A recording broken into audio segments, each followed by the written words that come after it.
gen yang menyusun makhluk hidup. Itu pengertian dasar dari materi genetik. Dia susunan base nitrogen yang menyusun makhluk hidup semuanya. Ada manusia, hewan, tumbuhan, pasti disusun sama yang namanya gen. Nah, gen ini ada di DNA. Misalnya di sini, ini pengertiannya dulu ya, apa itu gen, apa itu DNA, kromosom, dan lain sebagainya. Jadi, benang double helix ini DNA, dia itu panjang banget. Kalau bisa lihat di gambar, ini panjang, sampai melingkar sampai membentuk nantinya kromosom. Nah, jadi di sini, di bagian ini, misalnya dari sini sampai sini, ini ada yang namanya gen 1, gen yang menyusun, misalnya menyusun warna mata, ada yang Yang coklat, mana, ada Kak? yang, Sorry, Kak. nah Yang misalnya dari mana sampai mana? ini acak, susunannya jadi acak. Jadi di DNA ini, di yang panjang ini ada bagian-bagian yang gen, itu letaknya acak. Misalnya di sini segini gen, terus dari sini ke sini gen gitu. Jadi di DNA ini intinya dia ada yang bagian gen, ada yang bukan gen. Gen ini yang nantinya akan diterjemahin menjadi sifat makhluk hidup. Misalnya tadi warna mata atau bentuk rambut dan lain sebagainya. Nah, kalau yang bukan gen ini bisa sebagai penanda atau cuma sebagai kayak spasi gitu. Jadi dia biar membuat kalau mau diterjemahin itu nanti lebih mudah karena ada penanda gini gitu. Jadi itu gen ada di DNA. Nah, DNA ini dia kan DNA ini adanya di dalam nukleus. Dia itu terikat sama protein histon dan akan membentuk benang-benang kromatin. Jadi di dalam nukleus itu DNA ini dia bentuknya kayak benang-benang, nggak beraturan, dia kayak benang-benang gitu. Nah, ketika ingin melakukan pembelahan sel, kan kalau kayak benang kusut itu kalau mau dibelah atau dipisahin kan ribet, makanya digumpalin. Di kromatin ini kalau mau membelah dia digumpalin, membentuk kromosom.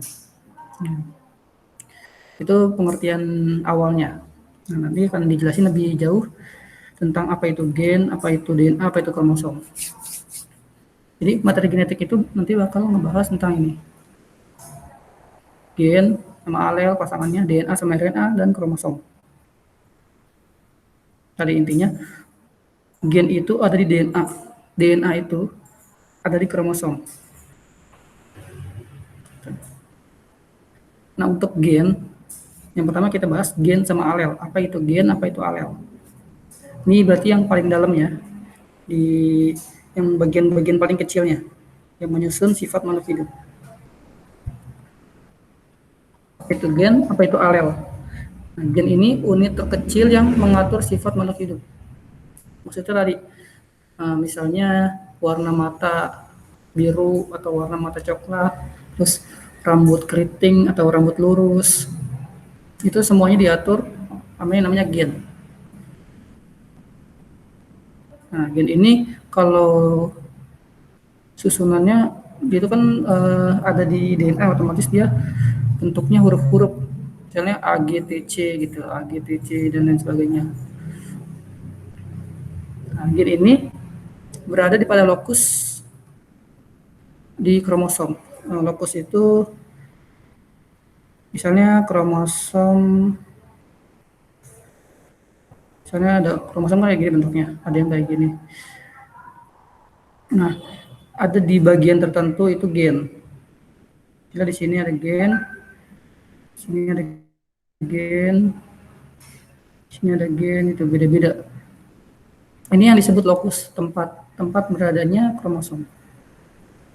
Nah, gen itu sendiri dibedakan menjadi dua, yaitu dominan sama resesif. Kalau dominan itu gen yang menang, biasanya disimbolin pakai huruf besar. Kalau resesif itu yang kalah, biasanya huruf kecil. Nah, contohnya misalnya rambut keriting itu K besar disimbolin. Artinya dia dominan. Ketika di gennya itu ada gen K besar, ada gen keriting yang dominan, otomatis rambut rambut rambut orangnya pasti keriting gitu. Itu. Nah, kalau nggak ada gen K besar atau gen keriting, adanya cuma gen K kecil doang. Ini kan gen lurus. Berarti pasti nanti munculnya rambutnya lurus gitu. Itu gen. Lalu alel. Apa itu alel? Alel itu gen yang berpasangan. Jadi kan kromosom manusia itu kan dia sepasang. Setengahnya dari ayah, setengahnya dari ibu. Dia pasti berpasangan.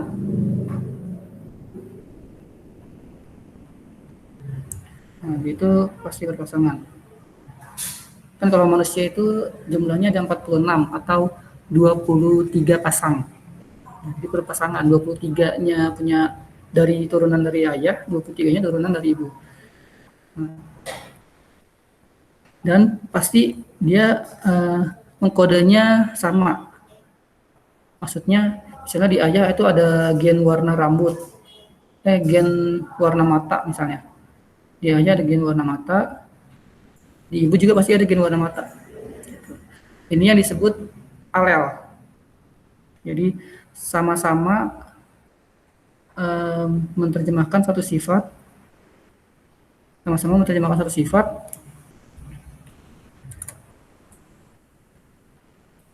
tapi dia di kromosom yang berbeda. Ini kromosom yang berbeda ini disebut kromosom homolog.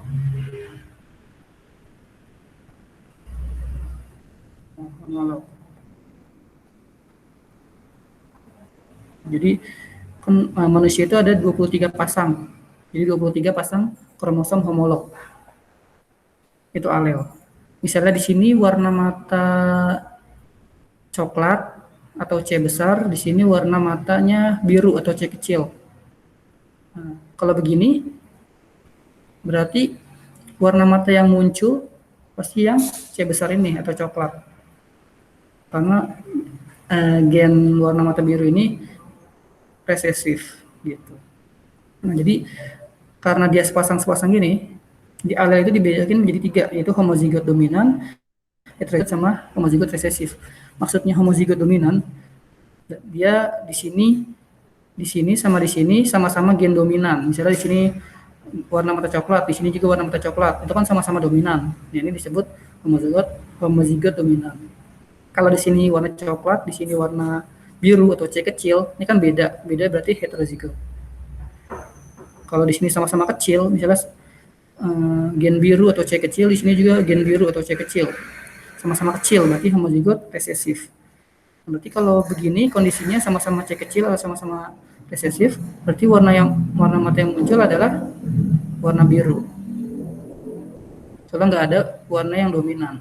Gitu. Jadi yang resesif ini, gen yang resesif ini hanya akan muncul ketika nggak ada gen yang dominan atau dalam kondisi homozigot resesif. Oke. Sampai sini ada yang mau ditanya tentang gen atau alel?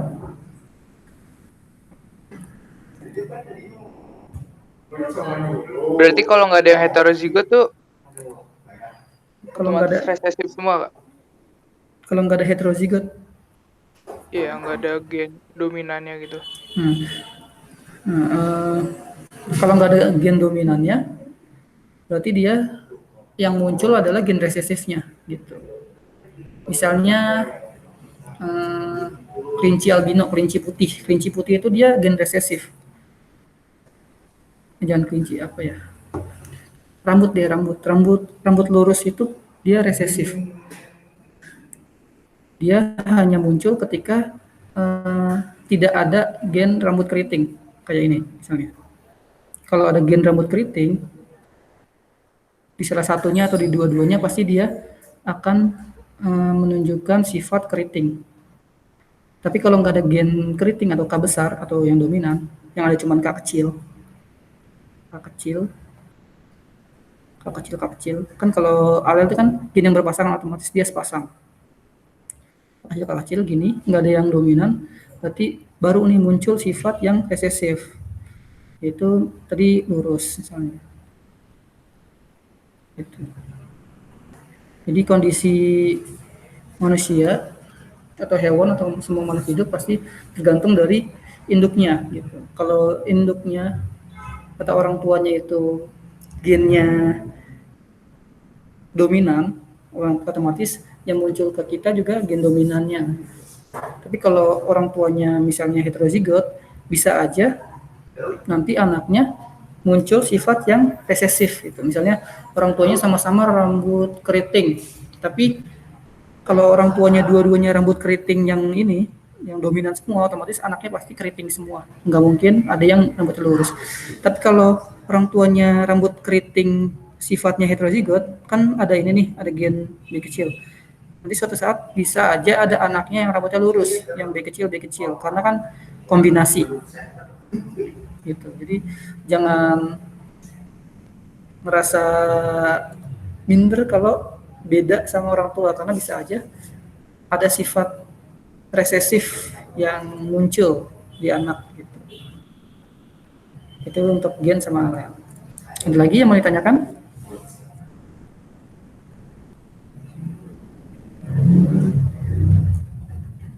Ini contohnya sama, ya ini sama kayak tadi. Misalnya di sini warna apa namanya, warna bunga. Di sini ada, ini kan sealel. Sama kayak tadi, ini warna bunga ungu, di sini warna bunga putih. Ini sama kayak tadi penjelasannya. Jadi dia ini alel. Gen pada lokus yang sama, sepasang, sama-sama di sini kan, sama-sama warna bunga, berarti dia alel. Oke, itu untuk gen sama alel. Berikutnya DNA dan RNA. Jadi kan DNA ini dia susunan nukleotida. Susunan nukleotida yang membawa sifat genetik dan non genetik yang tadi dijelasin di awal. Yang sifat genetik ini atau disebut gen. Kalau yang non genetik, kalau yang non genetik ini bisa aja sebagai penanda. Nanti ada istilahnya lagi, yaitu intron dan exon. Itu nanti di istilahnya aja.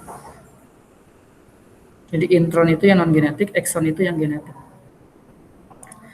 Nah, yang pertama DNA. DNA itu ciri khasnya dia double helix, dia pasti dua berpilin, double helix.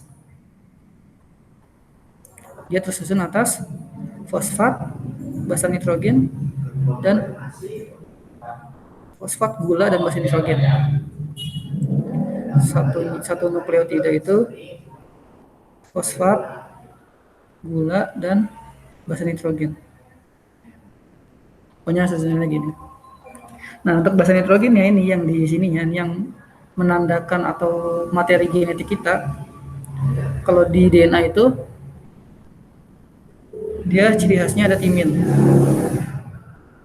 Kan basa nitrogen dibagi menjadi dua, purin sama pirimidin. Nah, adik gua itu purin, kalau Siti pirimidin. Adenin pasti selalu berpasangan sama timin, A sama T.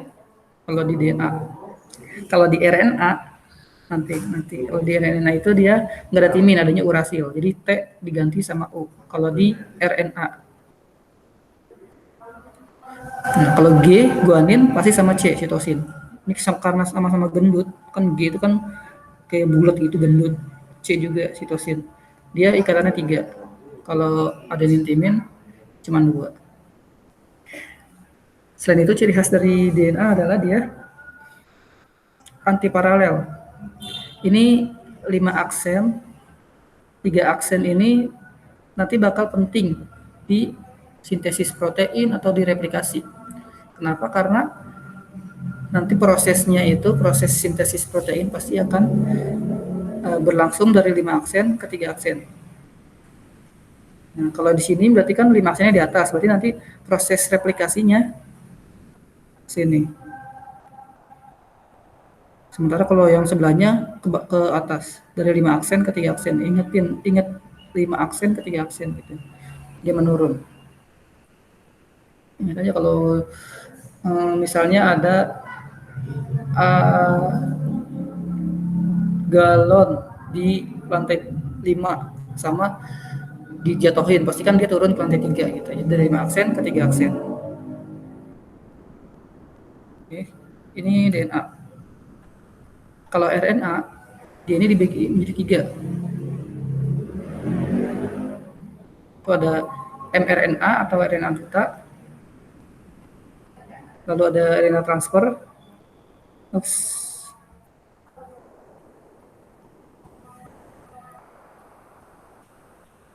RNA transfer, sama ada RNA atau ribosom RNA. Bedanya mRNA ini jadi bisa dibilang sebagai pembawa. Dia pembawa. Ini RNA ini nanti berfungsi pada saat sintesis protein. Kan gen atau materi genetik yang ada yang menunjukkan sifat manusia itu adanya di DNA. Tapi DNA ini nggak bisa keluar dari inti sel. Gimana caranya biar kode-kode ini yang G, T, T, C, A dan sebagainya ini bisa keluar ke inti sel, yaitu disalin, dibawa sama RNA duta. Jadi kenapa disebut RNA duta? Karena dia pembawa yang jadi DNA ini kan adanya di dalam inti sel. Karena nggak bisa keluar, jadi butuh perantara, istilahnya butuh perantara biar sifat itu bisa diterjemahin. Nah, perantaranya itu adalah mRNA. Jadi mRNA ini perantara. Kalau transfer RNA, dia ini buat mengkode sifat yang ada di DNA tadi, yang udah dibawa sama mRNA. Nanti akan dibahas lebih jelas pada saat materi genetik di sintesis protein. Kalau ribosom RNA dia tempat pabriknya, gitu. Jadi kalau di sini kan ada DNA, jadi terjemahin sama RNA duta, ini RNA duta, lalu yang mengartikannya si RNA transfer dan tempatnya RNA ribosom, gitu. Jadi bakal dijelasin lebih jauh pada saat di sintesis protein. Kita lanjut dulu aja. Ini perbedaan-perbedaannya. Pokoknya beda. Ini kadang juga ditanya. Pokoknya yang paling jelas DNA itu double helix. Dia 2 rantai berpilin. Kalau RNA itu rantai tunggal, 1 lurus. Nih bisa dilihat di sini. Dia cuma 1.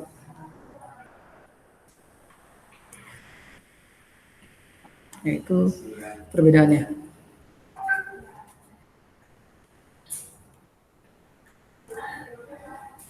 Nah, oke, jadi udah DNA, RNA, yang terakhir kromosom. Ini bentuk susunan paling besarnya. Jadi di sini di dalam kromosom ini sebenarnya ada DNA, yaitu udah menggumpal. Di sini ada DNA panjang, udah menggumpal. Seperti yang udah digambar awal. Jadi DNA ini nanti bakal menggumpal membentuk kromosom. Oke.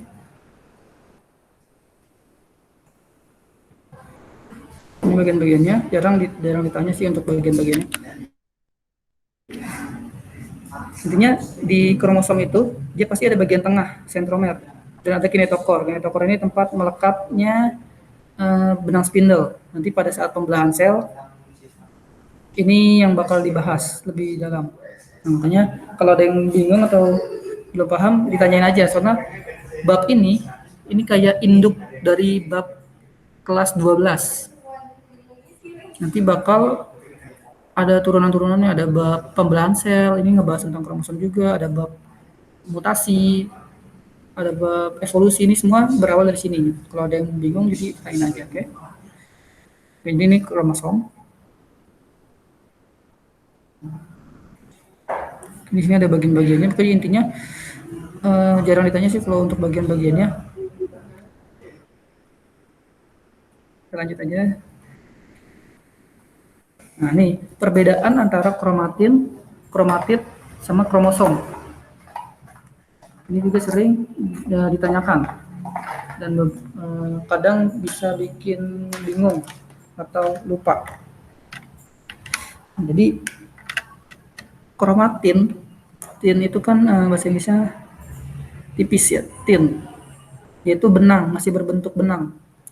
Ini kondisi normal DNA di inti sel. Ketika sel itu lagi santai, lagi nggak ngapa-ngapain, DNA kita itu bentuknya dalam bentuk kromatin ini, benang-benang. Oke, itu kromatin. Terus bedanya kromosom sama kromatid itu apa? Kromosom sama kromatid. Nah, di sini bisa dilihat ada yang bentuknya kayak gini, cuman satu bagian, ada yang kayak gini, dua bagian, kayak kupu-kupu. Nah, mana yang kromosom, mana yang kromatid? Jadi yang disebut kromosom itu ini,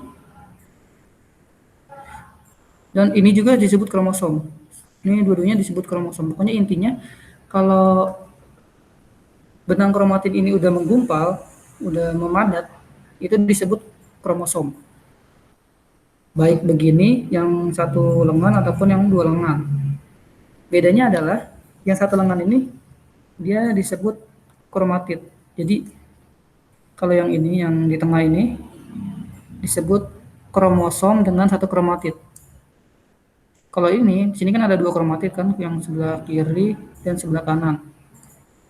Ini disebut kromosom dengan dua kromatid. Jadi jangan sampai ketuker antara mana yang kromosom, mana yang kromatid. Oke. Jadi baik ini maupun ini sama-sama kromosom, bedanya cuma jumlah kromatidnya. Kalau ini kan cuma satu bagian, berarti satu kromatid. Kalau ini ada kromatid sister atau dua kromatid. Jadi kromosom dengan dua kromatid. Nah, untuk bentuknya kromosom juga dibedakan lagi berdasarkan letak dari sentromer. Letak dari ini tengahnya. Kalau tengahnya pas di tengah, dia disebut metasentrik. Kalau agak naik sedikit, jadi ada subnya, sub metasentrik. Kalau makin naik lagi, akrosentrik. Kalau yang sampai ujung, ini parasentrik. Ini bentuk-bentuk dari kromosom dan pengertian dari perbedaan kromatid sama kromosom. Untuk tipenya ada autosom sama gonosom. Autosom ini sel tubuh. Kalau di manusia kan ada 46 buah atau 23 pasang. 44-nya itu atau 22 pasang itu sel tubuh. Sel gonosom atau sel kelamin cuma 2, XX atau XY. Kalau XX itu cewek, kalau XY cowok. Ini sel kromosom. Nah, untuk persilangan yang bakal ditanya itu sel gamet. Sel gamet itu adalah sel sperma atau sel ovum. Ini setengah dari kromosom aslinya. Kalau kromosom asli manusia itu kan ada 46 buah. Berarti sel gametnya ada 23 buah. Di sel gamet itu udah nggak berpasangan. Soalnya kan sel gamet ini nanti kan akan fertilisasi atau bersatu. Jadi totalnya kembali seperti semula. Ini 46 buah.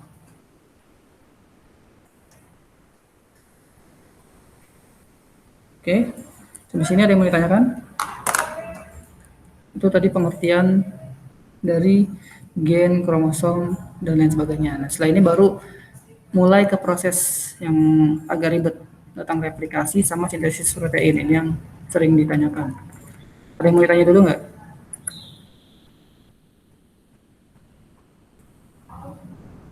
Enggak, Kak. Oke.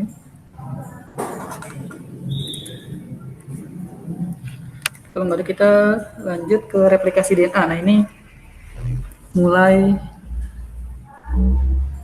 agak ribet. Tapi kalau untuk replikasi ini masih belum terlalu sulit karena nah, yang penting ingat nama ininya doang, nama dari enzim-enzimnya. Nah, sini kan ada replikasi DNA, berarti menggandakan DNA. Menggandakan.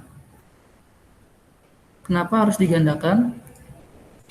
Ya, ini karena untuk pewarisan sifat. Gitu. Kan DNA itu kan di tubuh manusia itu DNA pasti sama semua dari ujung rambut sampai ujung kaki itu DNA-nya sama. Itu kenapa di investigasi-investigasi itu kalau ada misalnya darah yang baru atau rambut itu bisa menentukan siapa orangnya, siapa pelakunya. Karena tadi DNA itu dari ujung rambut sampai ujung kaki itu sama semua. Dia yang membawa sifat sama semua intinya. Gimana caranya biar semua sel di tubuh itu sama semua? Ya, ini dilakukan replikasi DNA.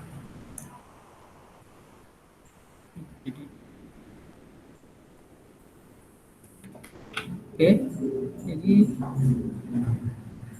yang perlu diingat di sini adalah kan DNA itu dia double helix atau ganda, rantai ganda, dan dia berkebalikan.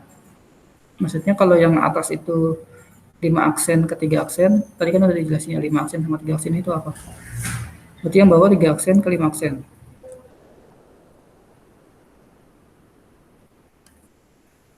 Nah, yang pertama kali terjadi di replikasi DNA adalah nih, enzim helikase. Enzim helikase membuat atau membuka pilihan DNA. Kan kalau dia masih menyatu kayak gini kan nggak bisa digandakan nih, susah digandakannya. Jadi harus dibuka dulu. Yang membuka ini si enzim helikase. Dibuka. Nah, setelah udah terbuka, ini cuma buat membuat biar ikatannya tetap stabil. Nah, setelah terbuka, mulai digandakan. Yang atas dia digandakannya langsung, kalau yang bawah putus-putus. Kenapa begitu? Karena kalau yang atas ini kan ujungnya 3 aksen. Berarti karena DNA itu double helix atau berkebalikan, berarti di sini harus 5 aksen. Jadi dia awalnya di sini. DNA polimerase ini yang membuat yang menggandakan DNA ini. Jadi awalnya DNA polimerase di sini nempel. Karena dia 5 aksen, otomatis dia langsung jalan ke 3 aksen, lurus 5. Kan tadi kan di awal udah dijelasin kalau proses penggandaan atau proses penerjemahan DNA itu dari 5 aksen, dari yang tinggi ke yang rendah, ke 3 aksen. Nah, di sini kan awal mulanya 5 aksen, otomatis 3 aksennya kan di ujung sebelah sana, jadi langsung diterjemahin. Gitu. Karena dia langsung nggak terhambat, dia disebut leading strand. Leading strand. Ini yang langsung. Nah, yang atas ini nggak ada masalah, soalnya dia langsung. Yang jadi masalah adalah yang bawah. Kenapa bermasalah? Karena di sini yang bawah itu kan berarti kebalikan dari yang atas. Di atas 3 aksen, yang bawah 5 aksen. Otomatis pasangannya di sini 3 aksen. Kalau di sini 5 aksen, dia tinggal langsung jalan. Tapi kalau di sini 3 aksen, otomatis dia alirannya ke sini kan. Sini. Padahal di sini ujungnya belum ketahuan nih di mana. Bisa aja ujungnya di sini belum dibuka. Gimana caranya biar dia tetap bisa beriringan sama yang atas meskipun nggak terbuka? Caranya adalah dia sedikit-sedikit Jadi ketika helikasenya masih kebuka segini, dia udah langsung mulai proses penerjemahannya. Kan berarti kan di sini 5 aksen nih. Dia udah mulai dari sini.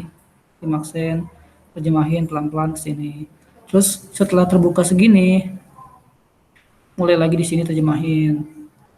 Terus sudah mulai kebuka segini, mulai lagi di sini terjemahin gitu. Jadi sedikit-sedikit. Karena sedikit-sedikit itu disebut lagging strength atau dia nge-lag kan, kalau nge-lag berarti kan tersendat-sendat. Nah, itu disebut lagging strength.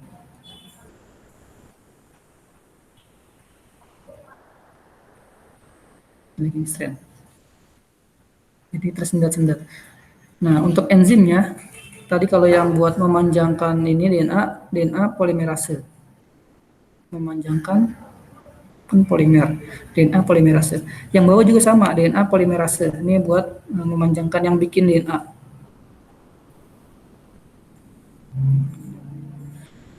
Karena dia tersendat-sendat sedikit-sedikit, otomatis misalnya ini udah jadi nih, yang depan udah jadi, lalu yang belakang mulai dibikin lagi, terus sampai sini, berarti kan harus disambungin ya kan? Di sini ada pertemuan, harus disambungin. Nah, yang nyambungin itu DNA ligase. Ini penyambung. Biar dia utuh, nggak ada sambungan gitu, nggak ada jeda antara satu dengan yang lain, biar dia mirip kayak yang di atas ini, nggak ada sambungan. Itu DNA ligase. Nah, di sini ada yang namanya RNA primer. RNA primer ini dia sebagai petunjuk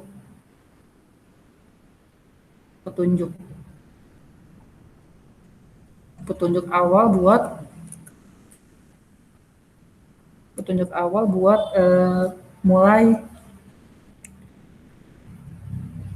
proses replikasinya. Dia sebagai penanda awal terjadinya replikasi DNA ini, si RNA primer.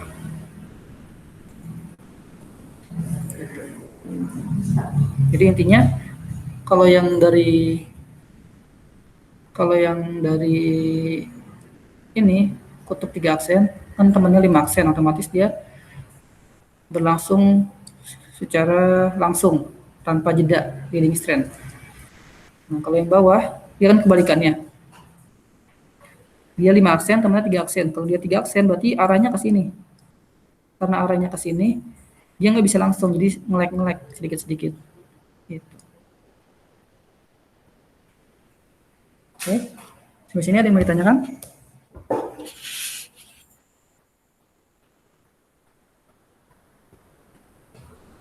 Berarti ujungnya kapan Kak? Sampai mana Kak? Nah, ujungnya nanti sampai semua bagiannya.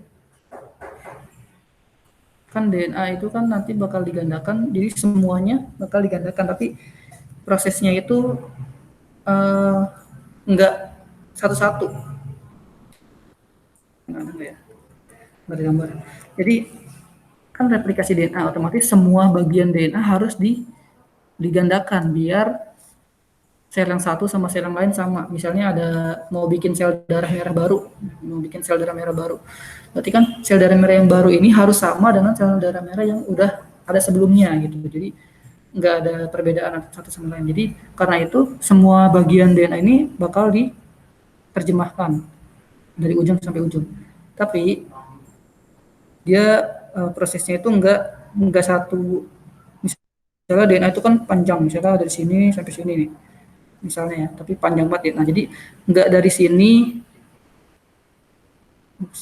sini terus diterjemahin sampai ujung gitu. Tapi ada yang namanya, jadi prosesnya ini berkesinambungan. Prosesnya begini.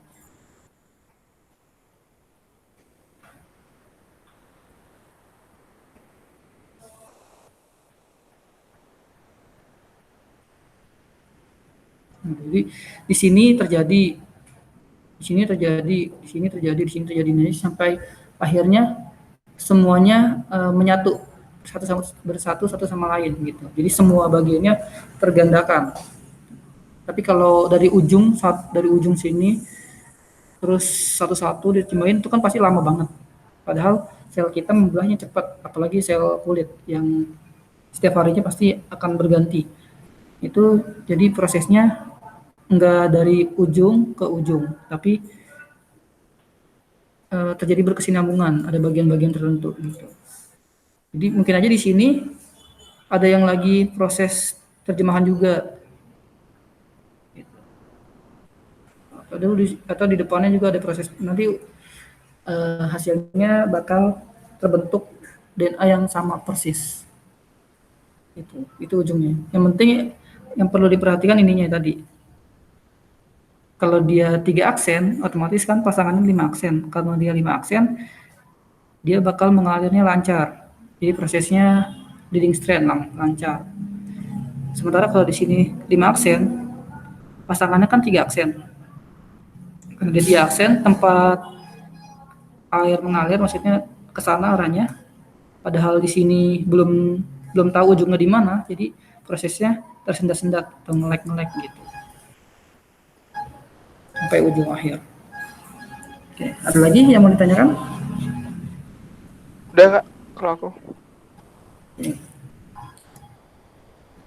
Itu untuk replikasi DNA. Kalau biasanya kalau ditanya itu soal-soal tentang replikasi DNA itu bisa jadi enzimnya. Jadi diingat enzimnya kalau yang memanjangkan ini dia DNA polimerase. Kalau awal enzim yang buat petunjuk awal itu primase. Nah, yang menandakan awal itu RNA primer. Kalau memanjangkan sama. Nah, kalau yang di lagging strand itu kan dia kan tersendat-sendat bikinnya. Nah, untuk menyatukan bagian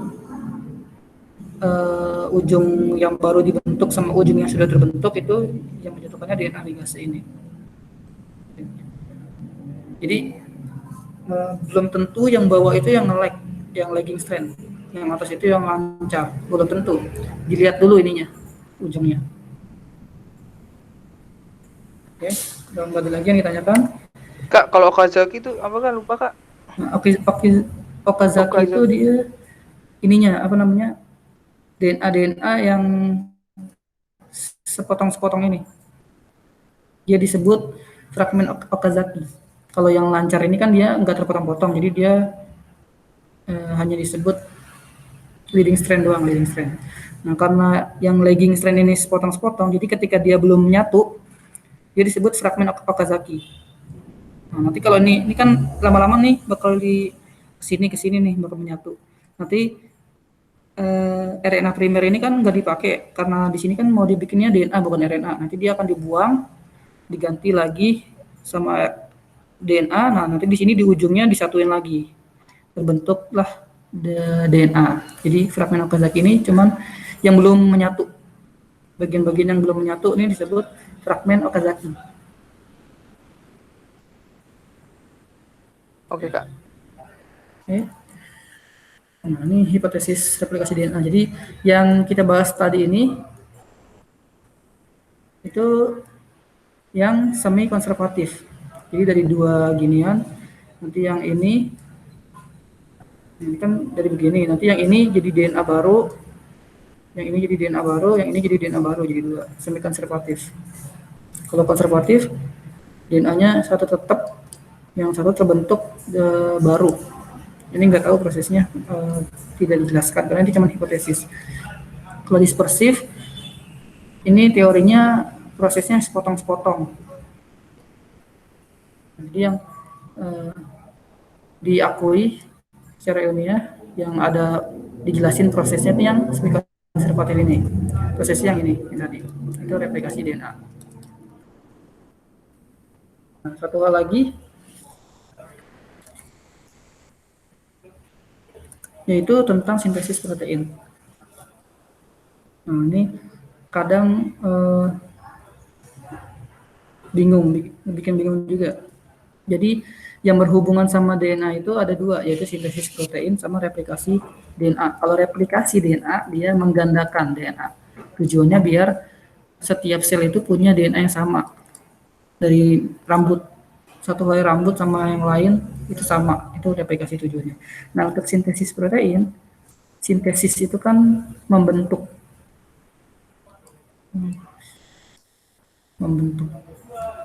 membentuk protein. Itu tujuannya untuk membentuk protein. Buat apa sih protein itu? Protein ini nantinya fungsinya banyak.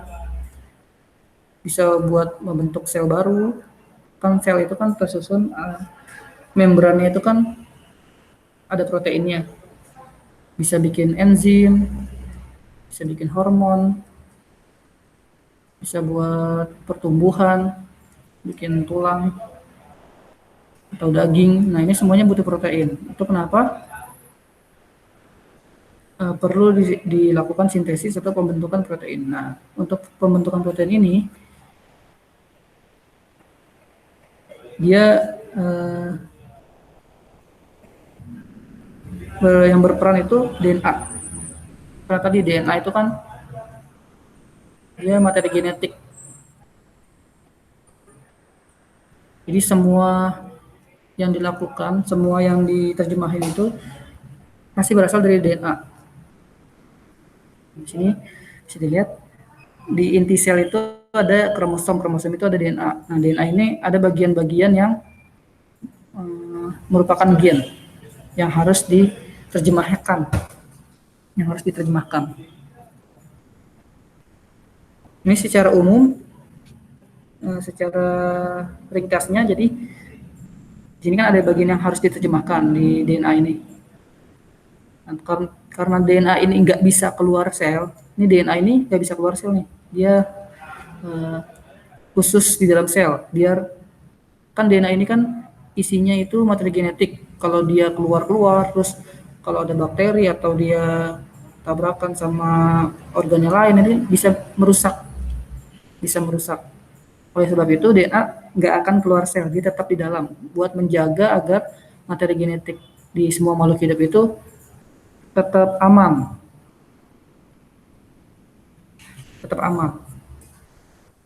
Nah, jadi gimana caranya biar bisa diterjemahin? Padahal proses penerjemahannya itu hanya bisa dilakukan di luar. Tapi kodenya kan adanya cuma ada di dalam. Nah, ini perannya si mRNA atau si pengantar. Jadi dia masuk ke dalam inti sel, terus dia terjemahin. Setelah diterjemahin, dia bawa keluar. Misalnya ada DNA itu kayak misalnya anak yang nggak boleh keluar nih sama orang tuanya, tapi dia pengen ngobrol sama orang yang di luar. Caranya gimana ya? Caranya pakai surat. Surat itu dibawa sama mRNA keluar. Nah, tadi kan udah disinggung juga kalau DNA itu ada bagian yang gen yang diterjemahkan, ada bagian yang bukan gen, yang cuma penanda doang. Nah, nanti di sini yang hijau ini yang gen atau ekson. Sementara yang merah ini intron. Dia bukan gen. Nanti yang intron ini yang bukan gen ini akan dibuang, dipotong-potong. Nah, yang khusus gen ini yang akan diterjemahin ini nanti akan disatukan. Nah, ketika sudah disatukan, baru dia keluar untuk diterjemahin kodenya dan terbentuk protein. Itu secara umumnya. Nah, untuk lebih detailnya kita bahas satu-satu. Jadi untuk sintesis protein ini ada 2 tahap, yaitu transkripsi. Ini proses penyalinan. Jadi si mRNA ini nyalin data dari DNA yang mau diterjemahin itu yang mana, itu transkripsi. Nah, setelah mRNA keluar, proses penerjemahannya jadi protein itu translasi. Jadi transkripsi itu dari DNA menjadi mRNA, kalau translasi dari mRNA menjadi protein. Yang pertama ini yang transkripsi. Yang transkripsi ini ada 3 tahap. Kan tadi kan DNA itu panjang banget. Tapi kalau bedanya kalau replikasi itu replikasi harus mereplika, harus semua bagian DNA itu harus digandakan. Sementara kalau sintesis protein ini hanya bagian-bagian tertentu saja yang diterjemahin. Misalnya dia butuh enzim buat memecah glukosa, jadi khusus bagian yang membentuk enzim doang yang diterjemahin. Nah, untuk prosesnya, proses penyalinannya ada 3 tahap. Yang pertama ada inisiasi. Inisiasi berarti dia yang menginisiasi awal mula proses terjemahannya. Misalnya kalau di tadi yang surat, inisiasi itu awal, kata-kata awal, kalimat awal. Nah, setelah itu elongasi. Elongasi itu dia menyalin data apa aja yang diperlukan. Elongasi. Elongasi berlangsung terus sampai ke terminasi, titik akhir. Gitu. Nah, untuk yang membikinnya sama RNA polimerase yang tadi, yang bikin panjang.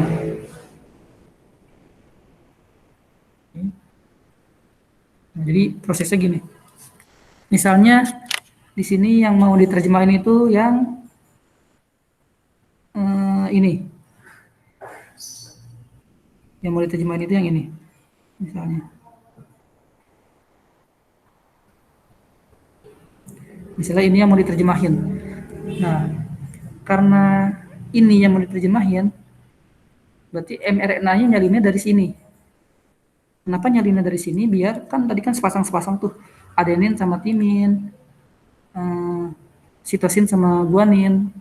Nah, ketika dia menerjemahkan dari sini, ini kan G, dia akan terbentuk, mRNA-nya terbentuk sama persis sama yang mau diterjemahin itu. Bedanya cuma T sama U. Nah, kalau dilihat di sini kan terbentuknya C A U C C A A, C A T C C A A. Nah, sama persis kan? Jadi itu kenapa kalau bagian ini yang mau diterjemahin dia nempelnya sama yang bawahnya. Gitu. Nah, ini bisa lihat di sini. Misalnya yang mau diterjemahin itu yang ini, yang atas. Nah, kalau yang mau diterjemahin itu yang atas, berarti mRNA-nya nanti bakal nempel di sini. Ya kan? Di sini misalnya mRNA nempel. T pasangannya apa? Pasangannya A. C pasangannya apa? Pasangannya G. G, C. A, kan A itu kalau di DNA T, tapi kalau di mRNA U. C pasangannya G. A, T, U, kalau di RNA itu urasil, G itu C, C itu G. Nah, sini kan sama persis kan, sama persis mRNA yang ini sama yang mau diterjemahin sama persis. Jadi intinya kalau mau yang diterjemahin yang atas, dia nempel di yang bawah. Rantai yang mau diterjemahin itu disebut coding. Coding kan coding kode. Dia yang mau diterjemahkan. Disebut coding atau sense. Coding atau sense yang mau diterjemahin. Nah, RNA itu nanti nempelnya di yang bawah. Nah, karena dia nempelnya di bawah, dia disebut template. Template itu kan kayak cetakan. Jadi yang atas itu coding atau yang mau diterjemahkan, yang bawah itu template cetakannya. Nanti hasilnya ketika nempel di sini mRNA terbentuk ini. Nah, ini kan kalau dilihat ya mirip sama yang atas, sama yang di atas. Bedanya cuma T sama U doang. Kan? Gitu. Jadi yang atas itu coding atau sense, yang bawah ini template. non coding atau antisense. Ini sering ditanya juga nih di soal-soal UTBK atau di ujian-ujian. Jadi jangan sampai ketuker antara mana sense, mana coding. Mana sense sama coding itu sama-sama bagian yang mau diterjemahkan. Dia berkebalikan sama template. Template ini cuma cetakan, tempat menempel. Gitu. Oke, itu transkripsi. Ada yang mau ditanyakan sebelum dilanjut? Yang mau ditranskripsi itu tergantung antiparalelnya, Kak. Jadi yang mau ditranskripsi itu emang dari 5 aksen ke 3 aksen gitu atau gimana? Nah, kalau yang mau ditranskripsiin itu tergantung kebutuhan. Dia bisa aja mau transkripsi yang atas, ini kan misal di sini ya, misal. Tergantung kebutuhan. Bisa aja dia yang mau ditranskripsiin itu yang bawah, bisa aja. Cuman prosesnya kalau ini ke sini arahnya, berarti kalau yang atas ke sini arahnya gitu.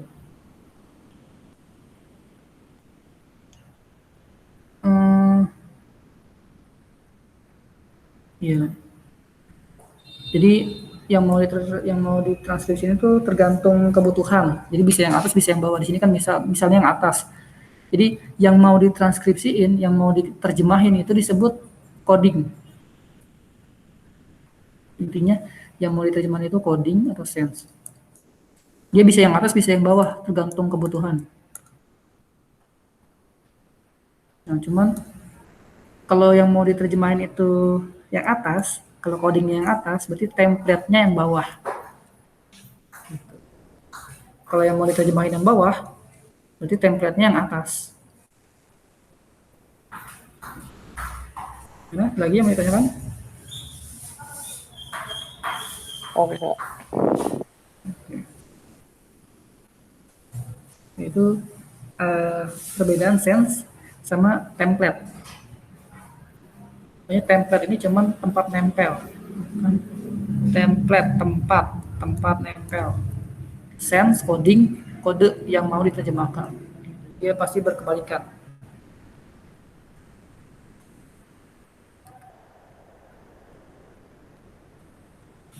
Ini sama kayak yang tadi.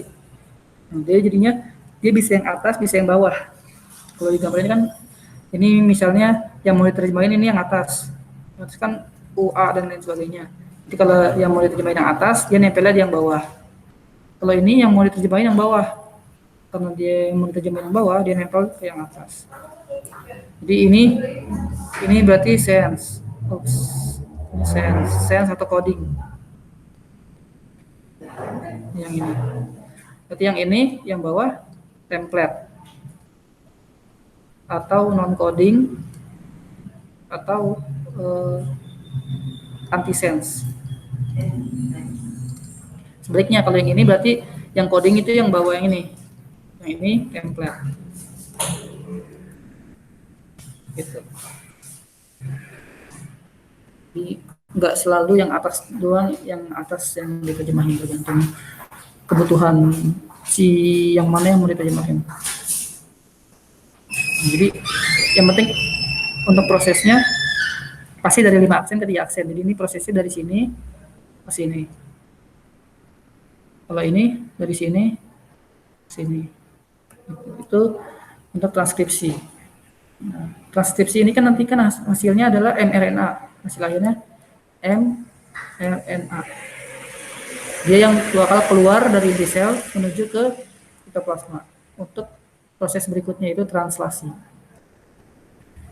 Nah, translasi juga sama dibagi menjadi tiga tahap. Ini sih sama aja sih. Ini awal, pemanjangan, sama stop, berhenti. Intinya sama.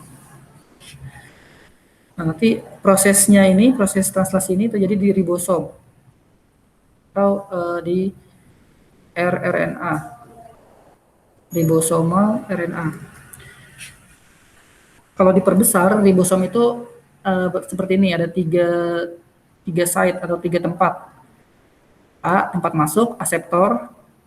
B, tempat buat bikin ikatan. E, itu tempat keluar. Nah, untuk lebih jelasnya nanti kita bahas di sini. Yang pertama itu inisiasi atau mulai, tempat mulai.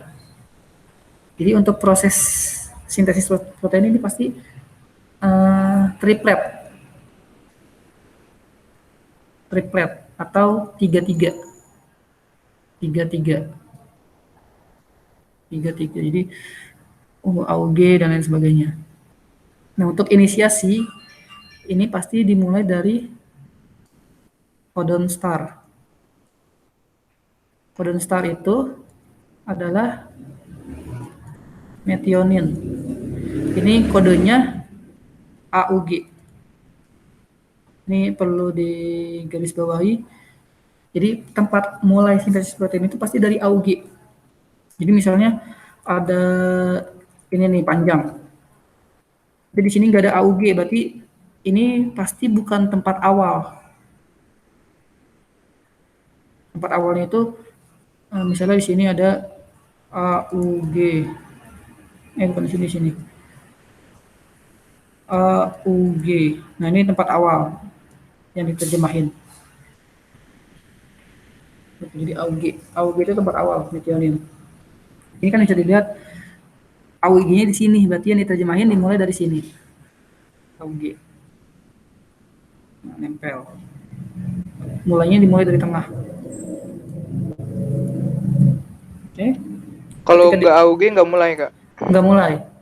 Jadi pasti awal itu codon star itu AUG.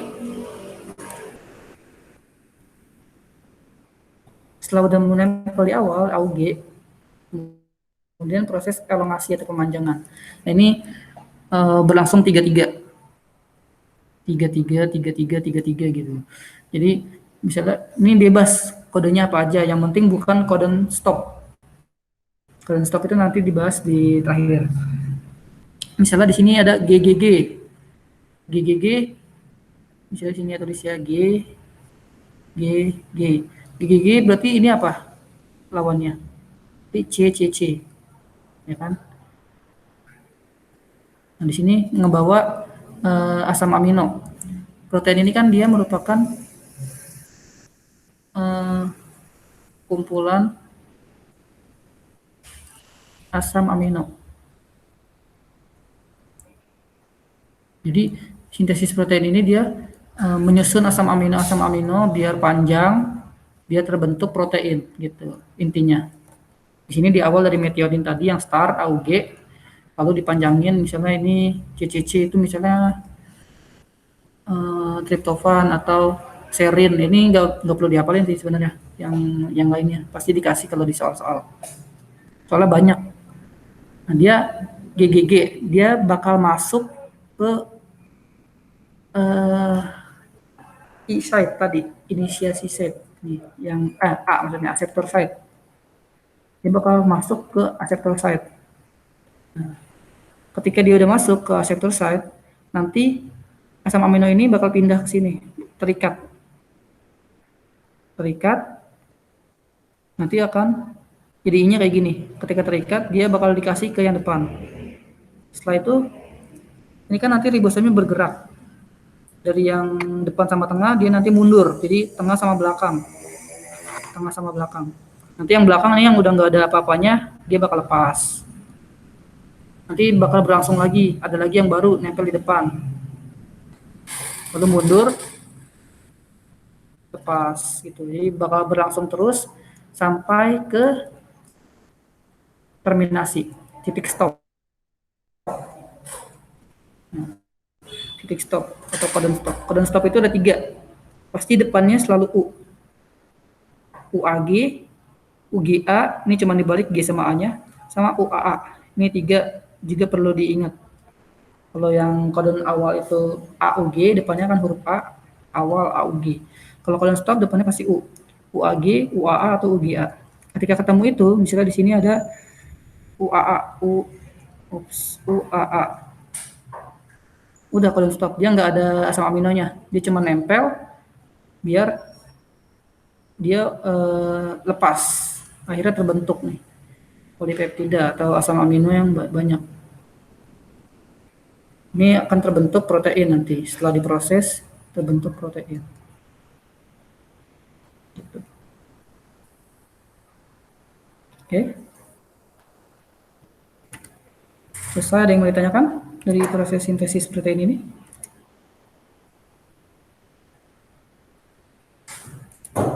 Gimana? Pokoknya stopnya depannya U ya, kayak mulanya Iya. AUG, stopnya U. Depannya U. Nah, start itu AUG pasti, kalau stop itu tiga ini. Buat gampang ngapalinnya, ya pasti depannya sama semua U. Tapi bisa aja kalau UGG, ada nih UGG, ini bukan codon stop. Atau U, UAG, UAG stop. UGU Kak. UGU ini bukan codon stop. Yang codon stop itu cuma tiga ini doang. Oh, oke Kak. Ya, jadi kalau udah ketemu ini, stop, berhenti. Kadang ditanyain, misalnya dikasih susunan ini, U, G, E, C, G, A, dan lain sebagainya. Ditanya, ada berapa asam amino yang terbentuk? Jadi tinggal dihitung aja sampai ke codon stop. Codon stop itu berhenti. Oke, ada lagi yang mau ditanyakan?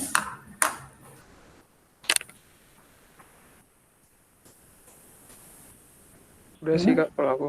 Baik. Hanifah? Ya, Kak, udah cukup. Oke, kalau udah cukup, mungkin sekian buat hari ini. Semoga bermanfaat. Kakak akhir ya. Kurangnya maaf. Ya Kak. Selamat sore. Selamat sore. Kasih Kak. Yo, sama-sama. Kak.